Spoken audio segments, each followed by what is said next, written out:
And we are live. What's up, everybody?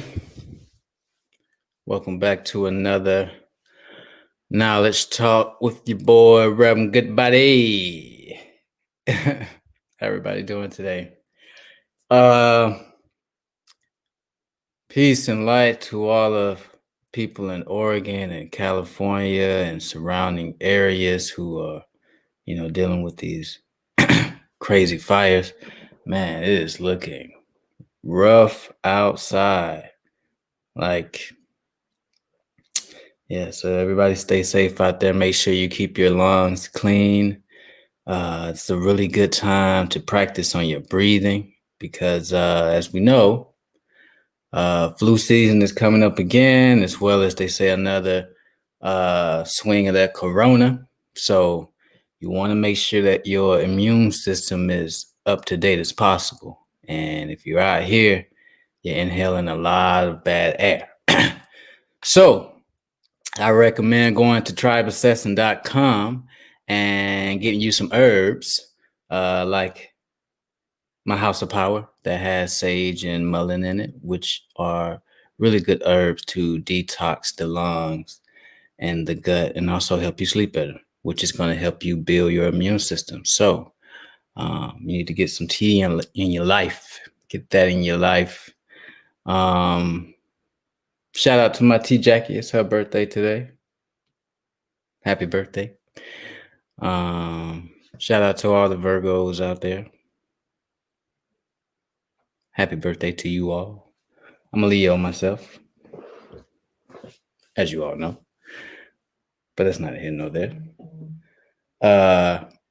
So today, I just had the thought to talk about just an idea I had, and I called it the Mansa Musa complex. And you go, what does that mean? Isn't Mansa Musa one of our, iconic heroes? Isn't he the richest man who ever lived, technically based off of his wealth? It's basically kind of, in today's world would have been a trillionaire. And he was a king of Mali in West Africa in the early 1300s. And which is, one of the countries that was highly heavy in the slave trade route. So Mansa Musa is one of our ancestors. So yeah, he's a very big figure. Now, but how does this become a complex though?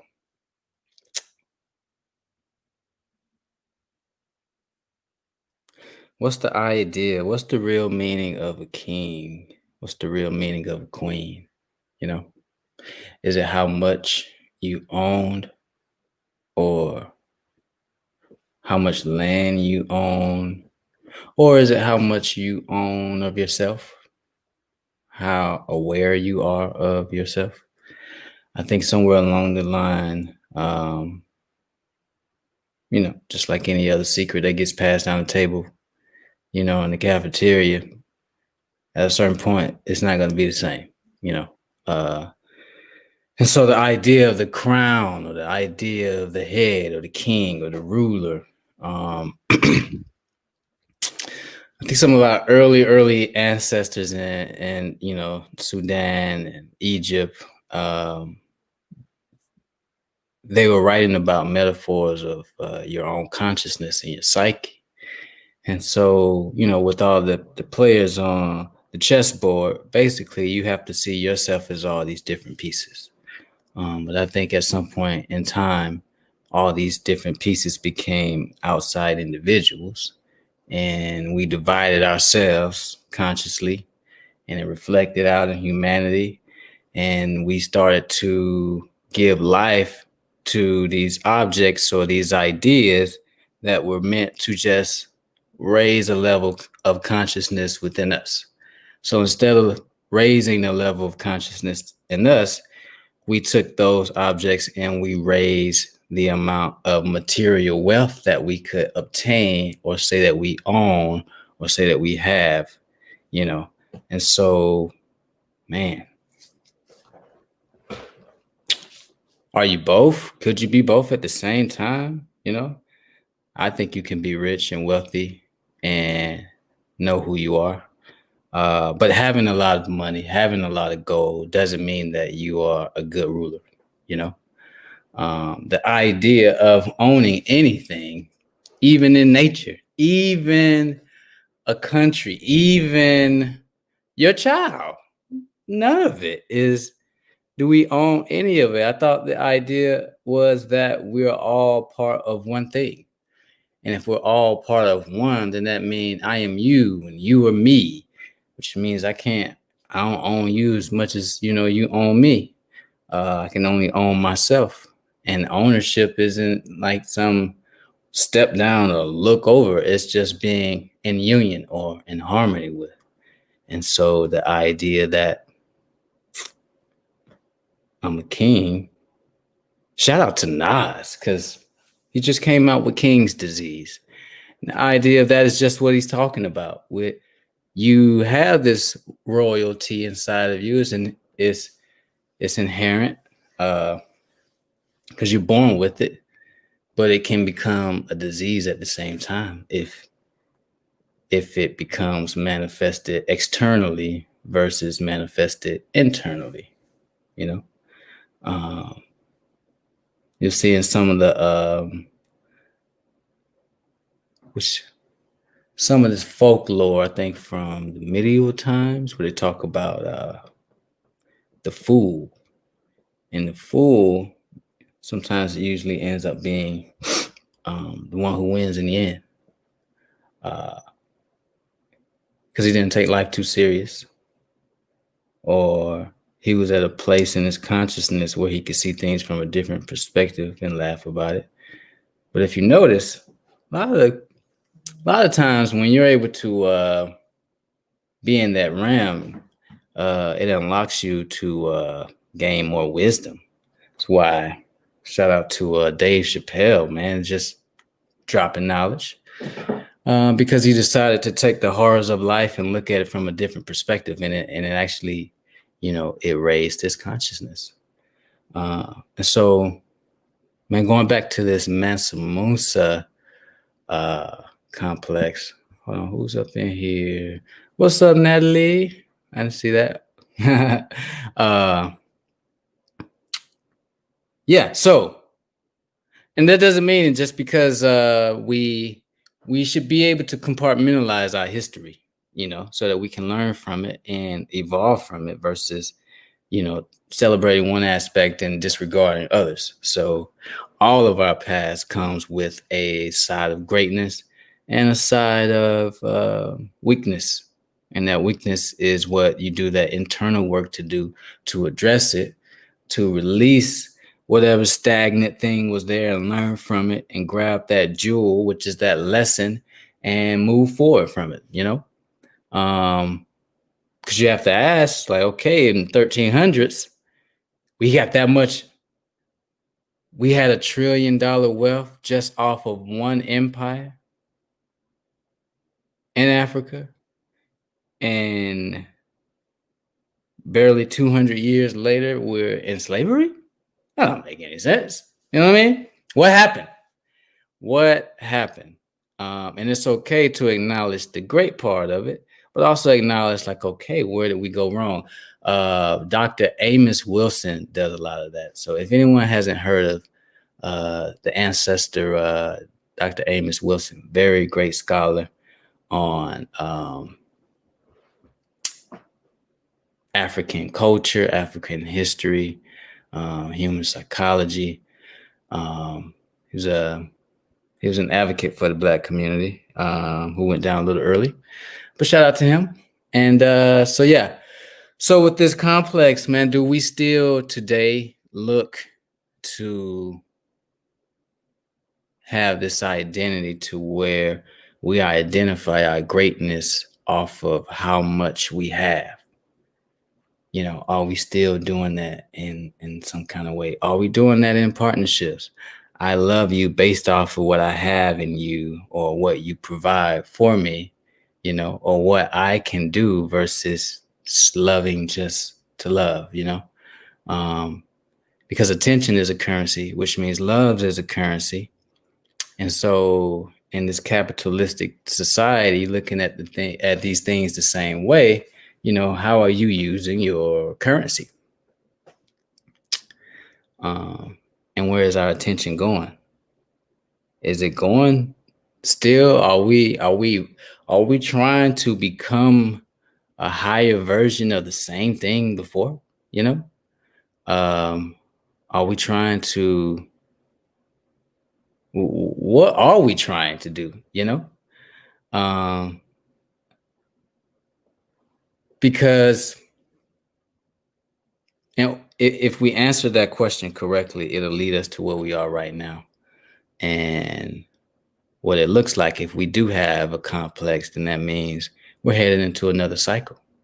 But I think as we continue to learn and gain more information, we'll steer ourselves in a better direction. But that complex is definitely going to lead us into more capitalistic problems, which is just you funneling yourself right into this same hole that was built for you to be in. You know what I mean? Um, because your ideas of consciousness are attached to it, but they are attached to it in ways that we have not broken down to have a better, accurate understanding of. So our understanding of being a king or a queen is having a lot of money, or having a lot of land, or having a lot of wealth, or having a really, really nice community, versus the idea of a king and queen being somebody who is completely aware and conscious of self and is in tune with the all. That's different, because wealth will come from that and riches will come out of that, and material wealth will easily be the side thing to that. Just like in the Bible, it says, seek ye first the kingdom and all these things will be added. That's basically saying you got to seek what's within you first. That's where this kingdom is. So if the kingdom is on the inside of you, then that must mean you are the king of the inside of you, which is led by your heart and your mind and your gut. And all those things have to be in line. And that's what being a real king or a real queen is. And we took those concepts and then we started to drape ourselves with it.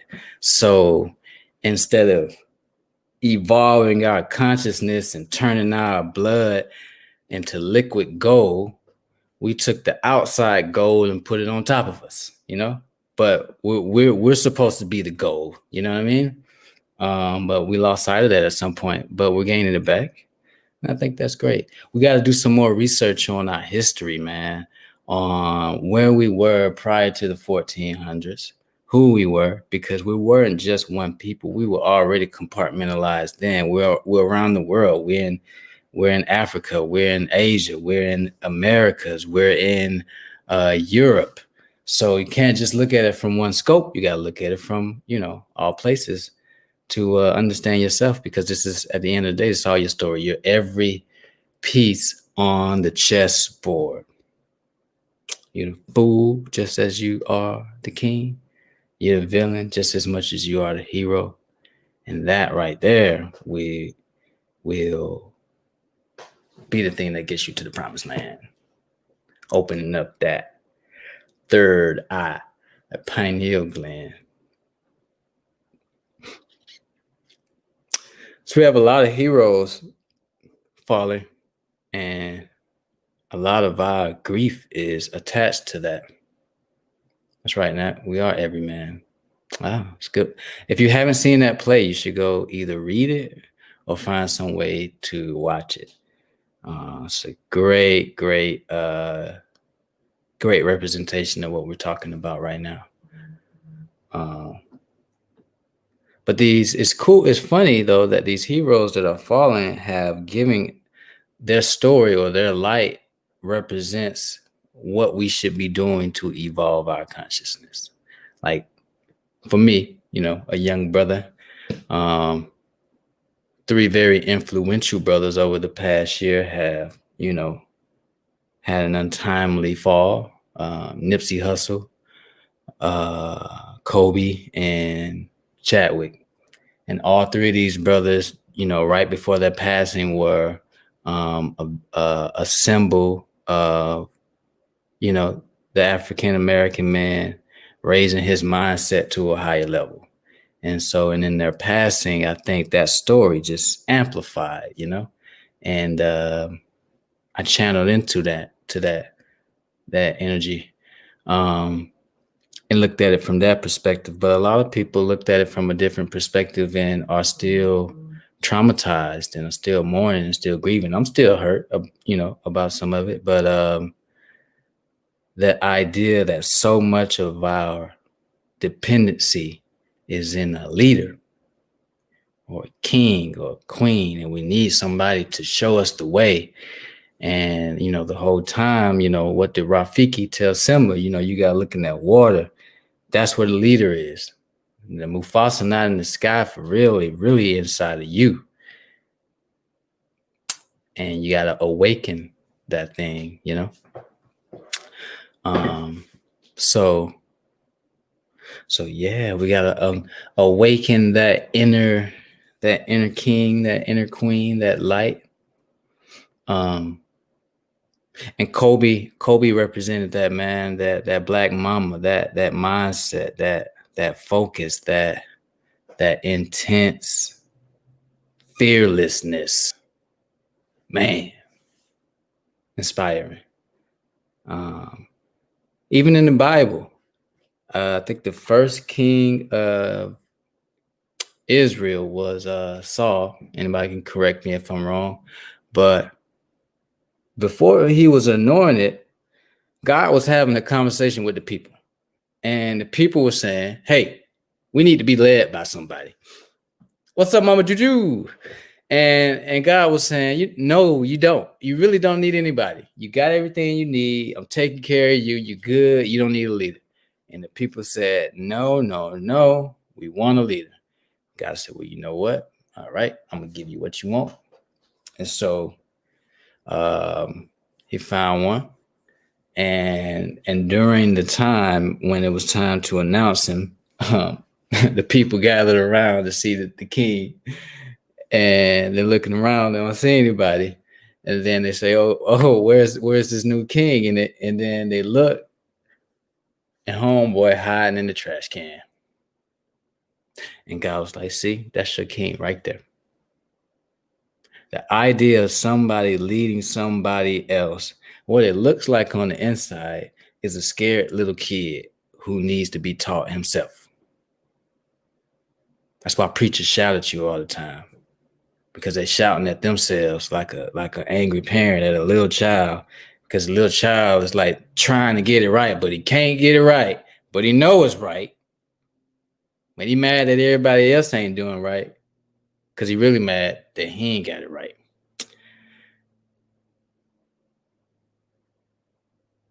So, gotta find it.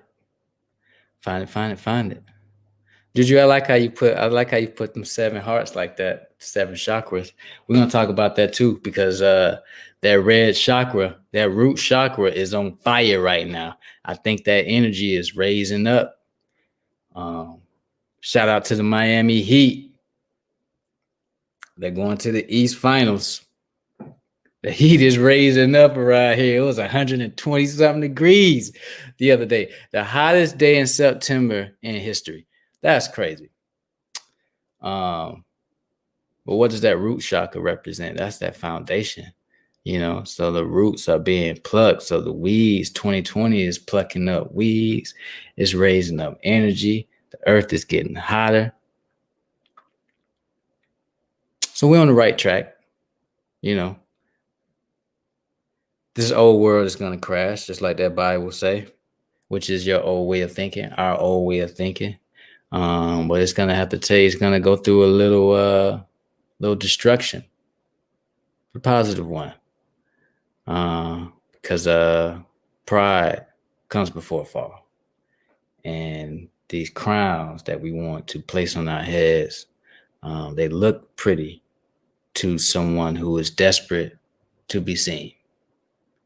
But when you become in tune with self, you understand that the crown is the higher consciousness of yourself, which is the 7th chakra. So if your seventh chakra is on fleek or on point, or if it's lit or on fire, then that means you wearing the crown. You wearing it because you know who you are. That's a bar right there. And on that, I'm gonna head out. Love y'all. Let's continue these conversations. Go to tribeassassin.com, get your tea so that you can heal yourself and open up your third eye. And be in tune, be in tune with self, and be in touch, because we got some good news coming soon. Be looking out. Be safe, everybody, and peace.